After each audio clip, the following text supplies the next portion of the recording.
Sağlık Bakanı da hemen onay verdi. Cihaz bu şekilde alındı. Temmuz sonuydu işte bizim hastaneye geldi. Biz de Ağustos, Eylül gibi başladık.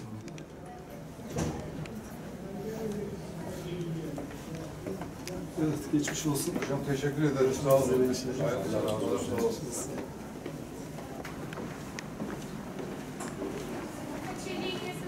Bel fıtığı ameliyatları bildiğiniz gibi uzun yıllardır yapılan ameliyatlar ama son yıllarda bel fıtığı ile ilgili bayağı gelişmeler oldu. Halen daha dünyada altın standart mikrocerrahi olsa da son yıllarda bir full endoskopik diskektomi tekniği gündeme geldi. Bu teknikte son derece başarılı sonuçlar elde ediliyor. Dünyada ve Türkiye'de. Türkiye'de de sayılı merkezlerde yapılabilen bir teknik. Bursa'da da, kamuda ve üniversitelerde bu teknik kullanılmıyordu. Bu teknik sayesinde hastalar daha konforlu bir şekilde ameliyat sonrasında hemen ikinci saatte kalkabiliyorlar, gezebiliyorlar. Aynı gün taburcu olma imkanları var. Bayağı bir konfor kazandırıyor hastalarımıza. Halk arasında tam kapalı bel fıtığı ameliyatı olarak geçiyor. Full endoskopik diskektomi ameliyatları artık Bursa'da Yüksek İhtisas Eğitim Araştırma Hastanesi'nde 3 aydır yapılıyor.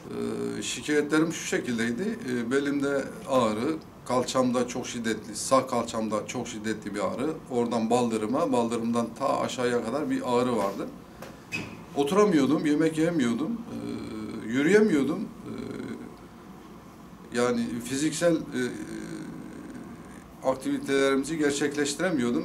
Çok güçlükler çektim, ağrılar çektim. Tahmini bir 3-4 ay falan çektim ben bu ağrıyı. Daha sonra hocamla tanıştım, Adnan hocamla tanıştım. Adnan hocam bizi bilgilendirdi, şu şekilde yapacağını söyledi, tam kapalı yapacağını söyledi. Biz de tamam dedik. Ameliyatımızı olduk. Ameliyattan tahmini bir 4-5 saat sonra yürümeye başladım. Tam 40 gün oldu.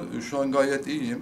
Herhangi bir ağrım yok. Yürüyebiliyorum, oturabiliyorum, kalkabiliyorum. Yani her türlü ihtiyacımı görebiliyorum şu an, şükür Allah'a.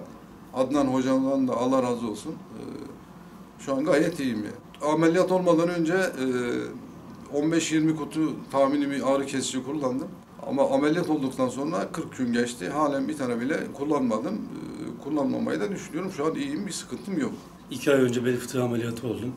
Ayağımda uyuşma, güç kaybı, çok ağrı şikayetiyle Adnan hocama başvurdum. Daha sonra bana ameliyatın çok konforlu, güzel bir ameliyat olacağını ve normal hayata dönüşün çok kısa olacağını söyledi.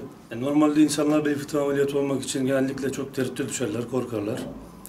Ama ben bu korkumu aşarak ameliyat oldum ve ameliyatın hemen ilk gün ayağa kalktım. Ertesi günde gayet iyi hissediyordum kendimi, ağrı hissetmedim. Ziyaretime gelen yakınlarım beni yatar halde bulacaklarını düşünürken beni oturur gayet normal bir şekilde karşılarında görünce gayet şaşırdılar. Yani buradan da çok iyi bir ameliyat olduğumu ben de anlamış oldum.